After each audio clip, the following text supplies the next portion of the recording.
weren't the writers of the Gospels biased? I get that often. My response is, who isn't? When someone writes an article or a newspaper article or writes a book, of course they're writing their viewpoint. Who isn't biased? We're all coming from our vantage point. And at the end of the Gospel of John, John says, the reason why I wrote these down so that you may know and believe that Jesus is the Son of God. He wrote down the accounts of Jesus so you would know.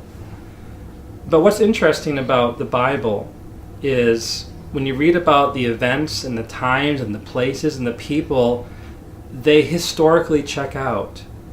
And sometimes people say, well, how do you know the gospel writers were telling the truth? Well, it historically checks out, where other religious books, they don't check out. They're not historically reliable. But the Bible and the Gospels do check out as a historical reliable source. And of course these men were writing down their viewpoint of the life of Jesus. And they were writing to share that Jesus is the Son of God. And it intellectually stands up to scrutiny. But what people don't like about the Gospels is the supernatural element of it. They don't like the fact that Jesus did miracles and rose from the dead.